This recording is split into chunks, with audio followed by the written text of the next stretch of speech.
Well, that was an absolute gong show. After the last loss against the Rangers, I said it in the last video, how do good teams bounce back after a tough loss? Well, the Leafs bounced back with a 5-2 loss in Washington tonight. Ovechkin does not score anything.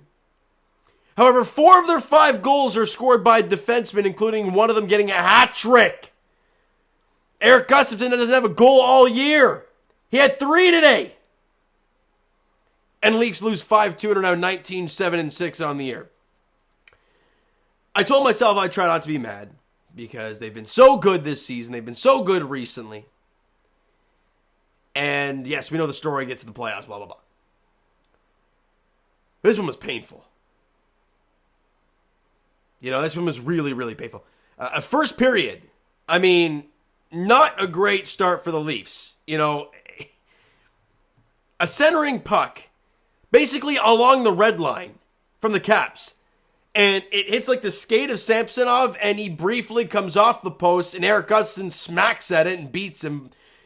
Just not a very good goal at all from Samsonov. And you're down 1-0, 11-12 into the first period, as Gustafsson gets his first of 3 on the game. Then a couple minutes after that, they find Willie Nylander in front in the slot, and he wires it, a slap shot one-timer from Willie, and he beats Charlie Lindgren. And it's 1-1. Great stuff. A minute and a half after that, though, TVR, Trevor Van Riemsdyk, comes down to the rush, fires it on, it goes off Gio's stick, and in past Samsonov. And Leafs are down 2-1, and both goal scorers are Gustafsson and TVR. That goes at 14:48 of the first period. By the way, Kerfoot and Matthews had assists on the first goal, on the goal by Willie. Shots on goal were 14-13 in favor of the Capitals in that first period. And we head to the second. And an absolutely gorgeous backhand saucer feed through the slot. I believe, who was it, Kuznetsov who passed it through the middle of the ice? I don't know who it was. Whatever it was an absolute... Let me see if I can find out who that was. Yeah, Yevgeny Kuznetsov. It's a gorgeous backhand feed through to the middle of the ice. And it's scored by Erik Gustafsson at 2:51 of the second period. Not where you want to be.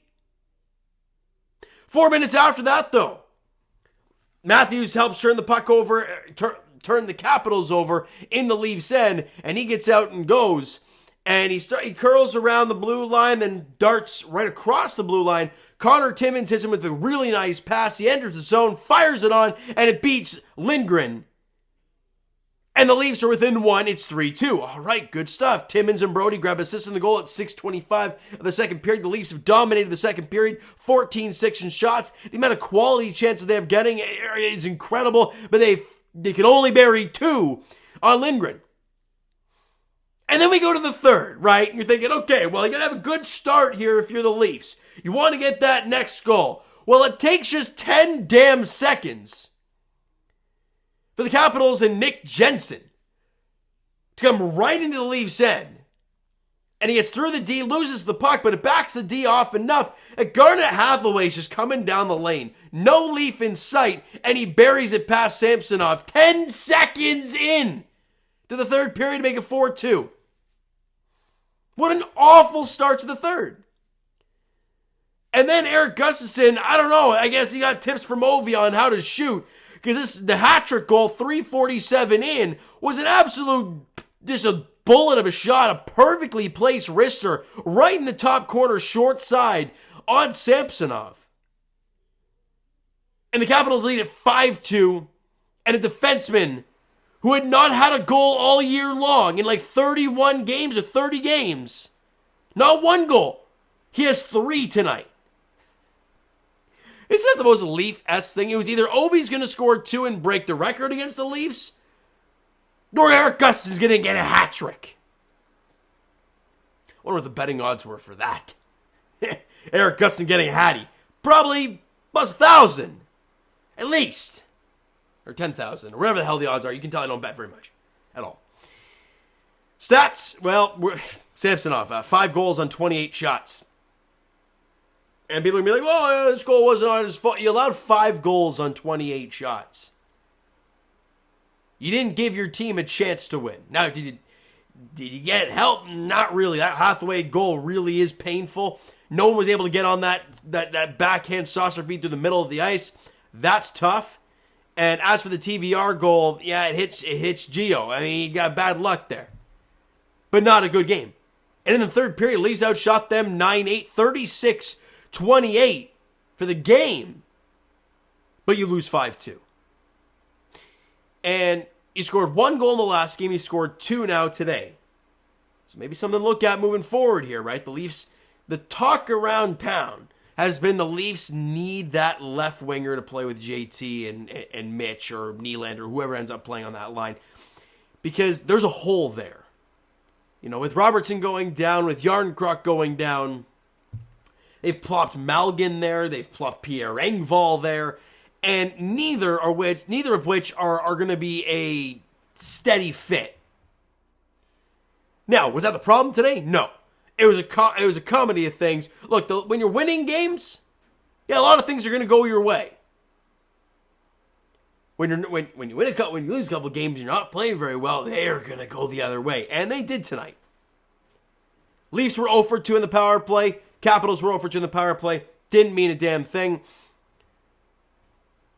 And the Leafs' next game is on Tuesday at home against the Lightning.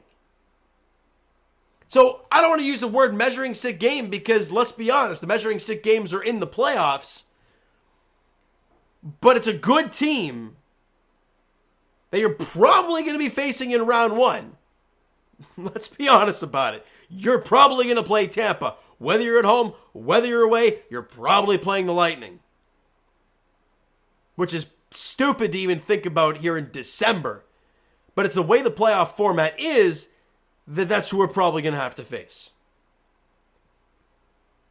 And that game is at 7 p.m. on Tuesday as the Leafs look to find a way to rebound. And obviously Matt Murray's going to get back into the cage. And if there was any doubt that Matt Murray was going to be the number 1 goaltender, I think tonight really opened a lot of eyes. Now, look, again, like I said, are these goals all Samsonov's fault? No. But 5 goals on 28 shots, no matter which way you look at it, isn't good. So Matt Murray's going to get the start against Tampa on Tuesday.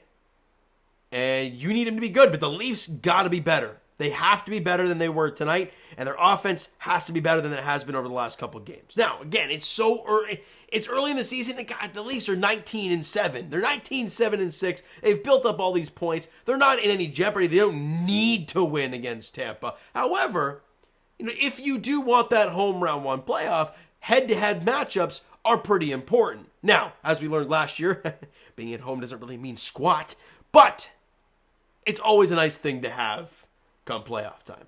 All right, so you know what, guys? That's going to do it for this one. Did you enjoy the video? Not the game. Smack that like button. Do appreciate it. Hit that subscribe button. You guys not already, comment down below your thoughts on the video, thoughts on the game. Would you like, would you not like from today's game? For the Toronto Maple Leafs, see Twitter and Instagram links are down in the description, so follow up there if you guys have not done so already. The Discord link is down below as well, so if you want to vent about this game, go do that in the description below. And I will talk to you guys, Raptors edition. They play tomorrow. Yes, tomorrow 6 p.m. as they host the Golden State Warriors at Scotiabank Arena. And then the Leafs are back in action on Tuesday. So it looks, unless the Raptors play back-to-back Sunday, Monday, which I don't believe they do. Unless they do that, then, oh my God, they do. Philly on the road. Never mind. No off days of videos. So Sunday, the Raptors are in action against Golden State at 6 p.m. on Wednesday. And as for the Leafs, Tuesday at home against Tampa. All right? 7 p.m. puck drop there. Thank you guys so much for listening and watching. Hope you enjoyed the video. Not the game tonight. We'll talk to you guys then.